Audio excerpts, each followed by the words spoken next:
ഇന്നത്തെ ചിത്രം Aadyathe Kanmani, starring evergreen star Jayaram and Biju Menon. ഈ ഒരു സിനിമയിൽ ജയറാമിന് പാട്ടിന് പാട്ടുണ്ട്, ഫൈറ്റിന് ഫൈറ്റ്, കോമഡിക്ക് കോമഡി, പ്രേമത്തിന് പ്രേമം. എന്നാൽ ഈ ഒരു സിനിമ ഒറ്റയ്ക്ക് ഷോൾഡർ ചെയ്ത് മുന്നോട്ട് കൊണ്ടുപോകുന്നത് അത് ജയറാമല്ല. യെസ്, ഇറ്റ്സ് KPC ലളിത. ആ ഒരു ക്യാരക്ടറിൻ്റെ പിടിവാശിയും പ്രിൻസിപ്പിൾസും അതാണ് ഈ ഒരു സിനിമയുടെ മെയിൻ പ്ലോട്ട്. ഈ ഒരു സിനിമ സെക്കൻഡ് ഹാഫിനോട് എത്തുമ്പോൾ ജയറാമിൻ്റെ ക്യാരക്ടർ എത്രമാത്രം ടെൻസ്ഡ് ആണ്, ഡിപ്രസ്ഡ് ആണ്, സെയിം ഫീലിംഗ് ആയിരിക്കും കണ്ടുകൊണ്ടിരിക്കുന്നത് നമുക്കും. അതാണ് ഈ സിനിമയുടെ വിജയവും. ആ കാലത്തിറങ്ങിയ ഭൂരിഭാഗം ഫാമിലി എൻ്റർടൈനർ സിനിമകളുടെ സെയിം ടെംപ്ലേറ്റ് തന്നെയാണ് ഈ ഒരു സിനിമയിൽ യൂസ് ചെയ്തിരിക്കുന്നത്. അതായത് ഒഴുക്കിന് പോകുന്ന കഥാപശ്ചാത്തലം, പെട്ടെന്ന് നായകനൊരു പ്രശ്നം ഉണ്ടാകുന്നു, അതിനൊരു ടെമ്പററി സൊല്യൂഷൻ കണ്ടെത്തുന്നു, പിന്നീട് അത് ശരിയാക്കാൻ നെട്ടോട്ടം ഓടുന്നു, അവസാനം അതിനൊരു പെർമനൻറ്റ് സൊല്യൂഷൻ കണ്ടെത്തുന്നു. ശുഭം. ആ ടെംപ്ലേറ്റ് തന്നെയാണ് ഈ ഒരു സിനിമയിലും.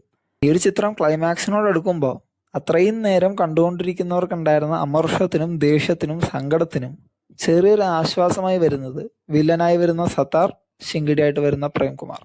ഇവരുടെ തമാശ കലർന്ന മാനറിസംസും തകർപ്പൻ പെർഫോമൻസുമാണ്.